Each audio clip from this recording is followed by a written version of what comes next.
Quite amazing, really. In my wildest dreams would I have thought that I would end up with a Doctor of Philosophy. I'm very proud that my family were here to see it and just wanted to share it with them.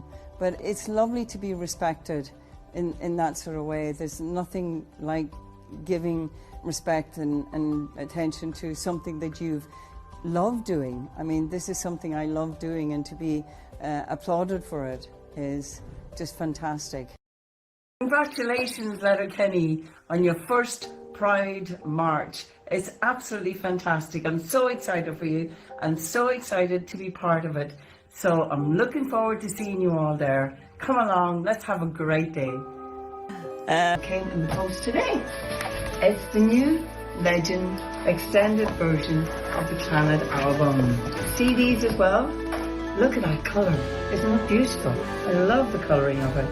And it's a double album because we've added all the tracks that were on the second series of the 13 Robin Sherwoods. So all the tracks are on this that we've never kind of released before. So this is fantastic. This is Clannad Legend extended album. So looking forward to playing all this in the Royal Albert Hall. Then vs now, because there was a time when the voice of Moya Brennan felt like it belonged to everyone, floating through homes, weddings, quiet nights on Irish radio, and now that same voice is gone. Not faded. Gone. And what's left behind isn't just music, it's grief. Real grief. The kind that doesn't trend loudly, but sits heavy in families, in communities, and in a nation that feels like it's lost part of itself. And here's where it gets deeper, because this story isn't just about Moya. It's about the people around her. Her sister, her brothers, her children, and the country that grew up with her voice in the background of their lives. Because the way they're all dealing with this, it tells you everything about who she really was. Let's rewind. The background. Because the Brennan family isn't just any family, it's a musical dynasty. Their father, Leo Brennan, built a world where music wasn't optional. It was survival, identity, culture. His pub in Gweedore wasn't just a business, it was a stage, a training ground, a legacy hub.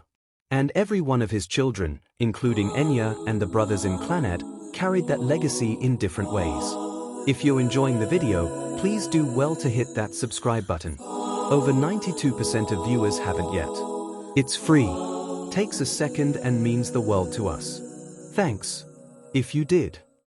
Now here's where things start to feel emotional in a way you can't fake. Because when the news broke, Ireland didn't react like it usually does with celebrity loss. There was no chaos, no noise. It was quiet. And that silence? It's telling. Radio stations began replaying her songs, people started sharing old clips, but it all felt restrained. Like the country was processing something bigger than just losing a singer. Now let's talk about her sister, Enya. Because this is where the conversation gets really interesting. Enya has always been private. We know that. But this? This is different. Because when someone you grew up with, shared childhood, shared music, shared roots, suddenly isn't there anymore, that kind of loss doesn't show up in press statements. It shows up in absence. And right now, her silence? It's loud. It's not drama, it's depth. It's giving grief too heavy for words. And if you look closely, this is where the receipt comes in. There's a pattern. Enya has always stepped away from the spotlight during deeply personal moments. No public breakdowns. No performative tributes. Just distance.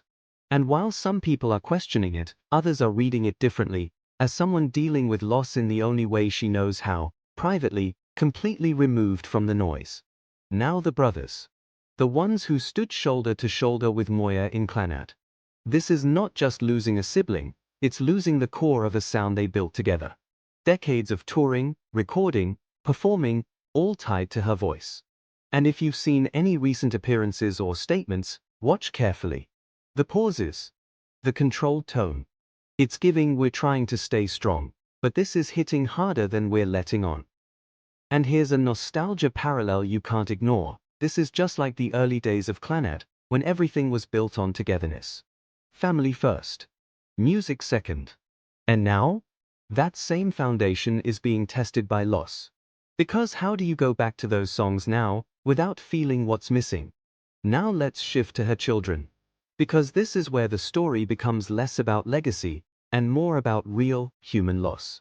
To the world, she was a legend. To them, she was mum. And their reaction? It's the quietest of all. No public statements dominating headlines. No dramatic displays. Just privacy. And sometimes, that kind of silence speaks louder than anything else. It's grief without performance. And honestly, that's the most raw kind there is. Now zoom out. Ireland as a whole. Because this isn't just celebrity mourning, it's cultural mourning. In places like Gweedore, where everything started, this loss feels personal. Like losing a voice that carried generations of history. Her music wasn't just entertainment, it was identity, language, memory. And now, people are going back to those songs not just to listen, but to hold on. And here's something subtle people are starting to notice: the way media and public figures are handling this. Everything feels respectful, controlled, almost protective. It's giving preserve the legacy at all costs. And that's not necessarily a bad thing, but it does raise a question: are we seeing the full picture of how people are really coping? Because grief doesn't always look polished. And here's the cliffhanger, because there's one question no one is really answering yet. Who carries her voice forward now? The sister who stepped away from the spotlight? The brothers who built the sound with her? Or does it live on only through recordings, untouched and unreplaced? If you're enjoying the video, please do well to hit that subscribe button.